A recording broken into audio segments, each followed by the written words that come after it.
वृंदावन पहुंचने का एक अद्भुत प्रसंग मैं आपको सुनाता हूं। हरे कृष्ण दोस्तों, मैं हूं अनुज शर्मा। यह अनुभव है रंजना राधिका का, जो लखनऊ की रहने वाली है।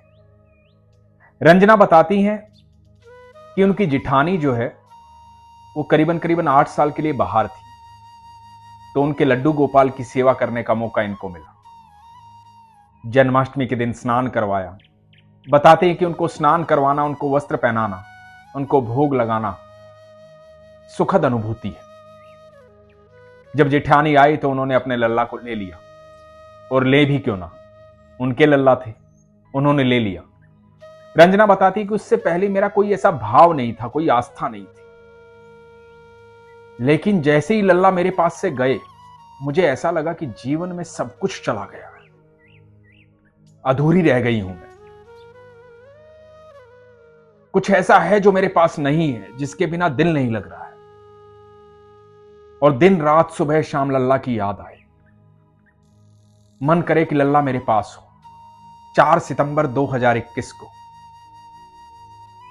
लल्ला रंजना राधिका की जिंदगी में आए, इनके पास आए।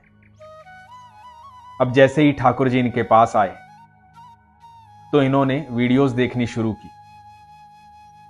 पता किया कि कैसे सेवा करें, पता किया कि क्या क्या है वृंदावन में, कैसा है वृंदावन, और धीरे धीरे पता लगने लगा कि वृंदावन धाम की महिमा क्या है। अब भाव और जागृत हो गए। अब ये भाव मन में जागृत हो गया कि कुछ भी करूं, बस वृंदावन जाना है, एक बार बाके बिहारी को देखना, एक बार ठाकुर जी को देखना, एक बार बस दर्शन हो जाए ठाकुर जी, एक बार मिलना हो जाए ठाकुर जी से।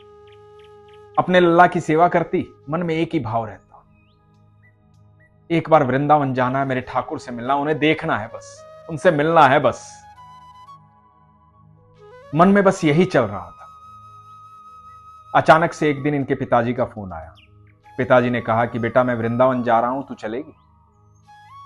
और फिर क्या था, फोन पे ही आंखों में आंसू बहने लगे। जो ठाकुर से मांग रही थी वो मिल रहा था। पिताजी को तुरंत हां किया।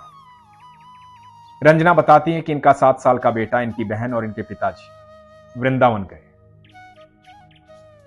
इनको दिनों का महत्व नहीं पता था। उस दिन शरद पूर्णिमा थी। शरद पूर्णिमा के दिन ये वृंदावन पहुंचे। रात्रि में 2 बजे मथुरा इनकी ट्रेन पहुंची। स्टेशन पर उतरे, वहां बारिश हो रही थी। जब बारिश हो रही थी, पहली बार मथुरा की धरती पर कदम रखा तो सोचा कि मेरे ठाकुर मुझे तड़पा रहे हैं, मिलना है सुबह, अभी बारिश कर रहे हैं, बहुत लीलाएं करते हैं मेरे ठाकुर। लीलाएं इनके घर में भी हो रही थी, लेकिन आज साक्षात ठाकुर से मिलने जा रही थी। बारिश में पता किया वृंदावन जाने के लिए कोई वैन मिले, कोई रिक्शा मिले, कुछ मिले, लेकिन कुछ नहीं मिला। सारी रात बीत गई, सुबह के 6 बज गए, कोई जाने के लिए तैयार ही नहीं था। हार कर पिताजी ने कहा कि बेटा, वापस लखनऊ चलते हैं, शायद ठाकुर जी ने बुलाया नहीं, हम जबरदस्ती आ गए। अब रंजना कैसे रुके, जो मन में एक ही चाह लेकर आई है कि मुझे मेरे ठाकुर से मिलना है, मुझे मेरे बिहारी जी से मिलना है, वो कैसे रुक पाती। बोली, पिताजी एक मौका और दीजिए। भागकर स्टेशन के बाहर गई। उम्मीद में थी, ठाकुर जी से प्रार्थना कर रही थी कि मुझे मिलना है, अब ऐसा मत करो कि यहां बुलाकर वापस भेज दो। बड़ी मुश्किल से आई हूं, कितने दिन से मांग रही थी कि मुझे बुला लो, मुझे बुला लो। आज अब ऐसा करोगे मेरे साथ, वापस भेज दोगे? इसी भाव के साथ स्टेशन के बाहर पहुंची। एक बूढ़े से बाबा एक वैन के साथ खड़े थे। सुबह के 6 बजे थे। रंजना ने पूछा, बाबा वृंदावन जाओगे? बाबा ने कहा, हां बेटा जाऊंगा, बैठो। और पिताजी, बहन और बेटे के साथ वृंदावन की तरफ रवाना हो गए। शरद पूर्णिमा का दिन, ठाकुर जी को सफेद पोशाक में बांसुरी के साथ देखा। यह अद्भुत दिन होता है। बहुत भीड़ होती है उस दिन। बड़े भाग्यशाली लोग होते हैं जो उस दिन ठाकुर जी के दर्शन करते हैं, ठाकुर जी से मिलते हैं। रंजना के मन में पहला भाव यही आया कि मैं कितनी भाग्यशाली हूं कि ठाकुर जी ने एक विशेष दिन पर मुझे बुलाया है। रंजना बताती है कि बहुत भीड़ थी, और ऐसा लग रहा था कि इस भीड़ को चीरते हुए मैं मेरे कन्हैया के पास जा रही हूं। ऐसा लग रहा था जैसे मेरे कन्हैया मुझे साथ साथ लिए जा रहे हैं। मंदिर पहुंची, ठाकुर जी के दर्शन किए, ठाकुर जी से मुलाकात की, भाव विभोर हो गए। इतने सुंदर ठाकुर जी सफेद पोशाक में, कल्पना भी नहीं की थी। कन्हैया तो तीनों लोकों में, अनंत ब्रह्मांड में सबसे खूबसूरत, सबसे सुंदर। उन्हें देख करके तो कोई भी भाव विभोर हो जाता है। उनका प्रभाव ही ऐसा है, उन्हें देख करके लोग पागल हो जाते हैं, दीवाने हो जाते हैं। मन करता है कि वृंदावन में बस जाएं। मन करता है जीवन भर ऐसे ही देखते रहें। मन करता है कि ये समय रुक जाए, बस ठाकुर जी हो सामने और मैं हूं और कोई ना हो। और सच तो यह है कि इतनी भीड़ में भी जब आप ठाकुर जी के दर्शन करते हैं, ठाकुर जी से मिलते हैं, उन्हें देखते हैं, तो भीड़ तो दिखाई भी नहीं देती, महसूस भी नहीं होती। इतनी भीड़ में भी आभास नहीं होता कि धक्का मुक्की हो रही है, लोग आ रहे हैं, आप सिर्फ ठाकुर जी में खोए हुए होते। वैसा ही भाव मन में था रंजना के। वो भी ठाकुर जी को देख रही थी। अचानक से फिर एक बुजुर्ग आए। उन्होंने रंजना को कहा कि बेटा, पढ़ी लिखी हो ना? तो रंजना ने कहा, हां बाबा। तो बेटा, कार्तिक मास आने वाला है, दामोदर अष्टकम का पाठ करना, सब कुछ अच्छा होगा। ये कह के वो बाबा चले गए। रंजना कहती है कि अद्भुत आभास था वो। एक बाबा का सुबह मिलना, एक बाबा का मंदिर में मिलना। कि बाबा कोई और नहीं, मेरे ठाकुर थे। रंजना का जीवन बदल गया। जीवन में पल प्रतिपल लीलाएं होती हैं, हर समय ठाकुर जी का आभास होता है। बहुत सारे अनुभव हैं कि एक दिन हुआ यूं कि मैं ठाकुर जी की सेवा नहीं कर सकती थी, मेरी तबीयत खराब थी। तो मैंने अपने पति को कहा कि आज ठाकुर जी की सेवा आप कर। तो मेरे पति ने ठाकुर जी की सेवा की, रात्रि को भोग लगाया। भोग लगाने के बाद जल देना भूल गए, और मुझे भी याद नहीं रहा कि उन्हें कहूं कि भोग लगाने के बाद उन्हें जल भी दे देना। और हम सो गए। करीबन करीबन रात के 3-4 बजे रसोई में से नल के चलने की आवाज आई।